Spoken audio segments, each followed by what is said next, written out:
una vez más llevando el caso de injusticia de los menonitas en Bolivia. Desde aquí, desde mi pueblo dulce y hermoso Cotoca, en Santa Cruz, Bolivia, un testimonio por primera vez contado de una de las víctimas que no tuvo voces en aquel entonces para contar su verdad.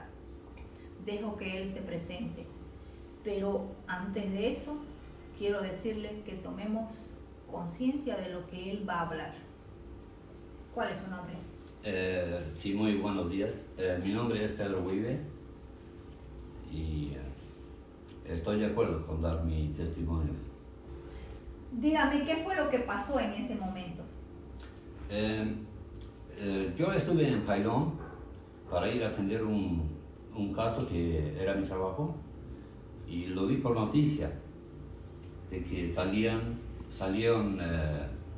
personas menonitas como violadores y de que habían comprado un somnífero de mí, y como por lluvia no pude ir a atender el trabajo, a hacer el trabajo. Le dije a mi esposa, ¿por qué no vamos a Cotoca a ver qué es lo que está pasando ahí? Porque son de la colonia Manitoba y estaban mencionando mi nombre, gente que ni los conozco y no me conocen a mí. Ahí entré yo adentro preguntando por ellos y hablé con ellos y ahí recién empezaron a hablar y me dijo uno de que el coronel vino y dijo de que aquí tienen la oportunidad de hablar la verdad. Y entre ellos tampoco no sabían ni siquiera si eran culpables o no. Recién uno dice sobre quién van a caer todas estas mentiras. Y el otro, ¿acaso no has cometido el delito? Nunca en la vida. Y tú, y así toditos. Permítame un minuto, Pedro, para que vamos entendiendo.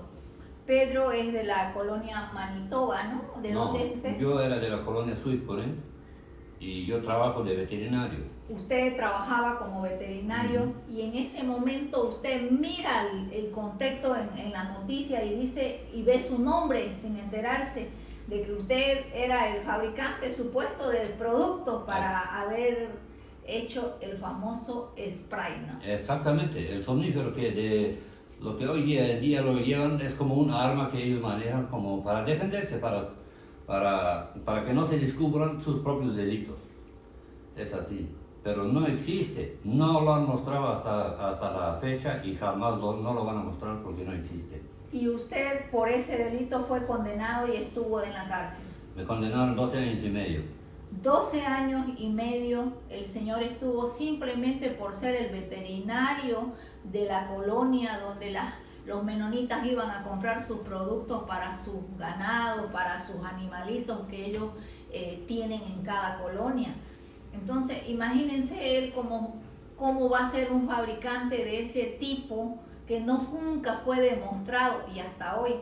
Y esto se vuelve a repetir de nuevo la historia en el caso de ellos ahora, ¿no? Claro, y la razón por cual esa tiranía la que tienen ahí es que los jefes, ellos siempre están a favor de esa gente. ¿Por qué? Porque son gente de dinero, ellos tienen plata, tapan y quieren encubrir, y obispos, ministros, jefes de la colonia ayudan a encubrir los delitos, y a los inocentes más humildes se los secuestran hasta que se confiesen culpables, los torturan hasta que se confiesen culpables y los mandan a la cárcel.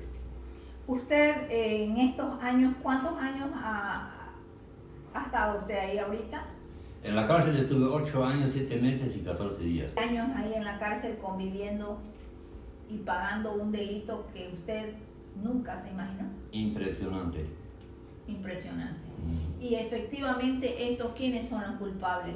Los mismos ministros, ¿no? Los ministros, los jefes y todos los mayores, los que tienen dinero en la colonia. Ellos es como es una mafia. Es una mafia. Sí, es una mafia. Y de una colonia a otra, así se comunican entre ellos y qué es lo que van a hacer.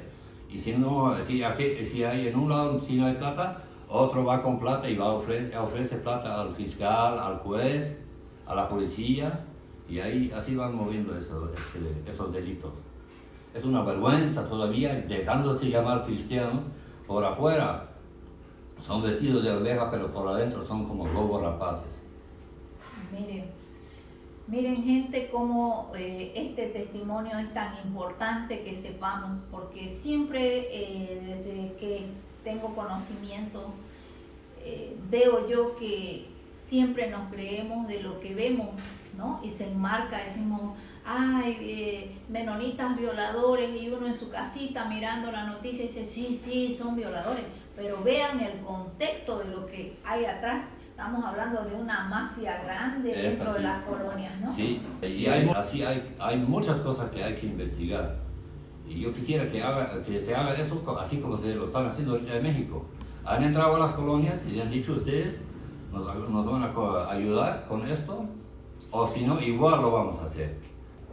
Eso fue lo que ayer salió por noticia en México. Y esta gente es la misma gente, es la misma mafia. Es la misma mafia. Ahora, usted, con su vivencia, ¿ahora dónde vive? ¿Ahí mismo usted regresó a vivir? Nunca en la vida, no. Si el día que voy a decir que soy un ateo, un anticristo, un comunista, ahí voy a volver a meterme en esa colonia. Antes de todo, no. Porque la Biblia dice, ahí Jesús mismo dice, yo soy el camino, la verdad y la vida, y nadie llega al Padre sino por mí. Entonces, mejor me voy a la Biblia en vez de a esos hipócritas. Usted que lo está viviendo esto, usted es la fuente en este momento. Hay mucha gente que está confiando en que usted está afuera y quiere ayudar a esa gente que todavía entró con usted, ¿no? Hay gente que todavía continúa en la cárcel. Hay mucho más ya, porque al principio todos creían que era verdad. Y yo como he estudiado mucho más que ellos. Aquí el problema también que hay, ellos quieren tenerlo todo bajo su control. Por eso hay esta tiranía y no los dejan estudiar. Aquí impiden la educación, no los dejan estudiar. Qué interesante eso, impiden la educación. Impiden, sin mentirle. Yo les digo, tienen iglesias como cristianos. En la vida nunca no tienen ni una Biblia en su iglesia. Mire, ni el ministro. ¿Usted es veterinario? No soy titulado, pero sí he estudiado bien de otros, de práctica. Así es. ¿Pero a usted le gustaría titularse en algún momento en la universidad? ¿Le gustaría que sus hijos sigan su carrera y tener opción a la educación? Me interesa mucho. Y ahorita tengo hijos y nietos. O sea, los hijos no han podido estudiar, porque yo estuve en ese tiempo cuando ellos se han criado, yo estuve en la cárcel. Esa familia está destruida. Ahorita tengo 3 hijos en Canadá, uno en Estados Unidos y el resto están por acá. Pero todos están sufriendo. Es un daño psicológico, lo que nadie no se puede imaginar ni siquiera.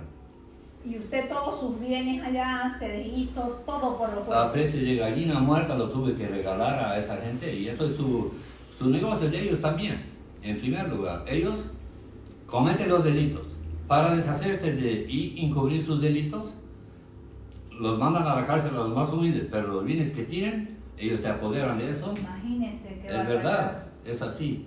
Y yo como lo de mí, yo lo vendía a precio de gallina muerta, como le dijo, a precio de regalo. Pero también hay personas que tienen sus tierras todavía, sus bienes toditos se apoderan, no le dan ni un quinto ya.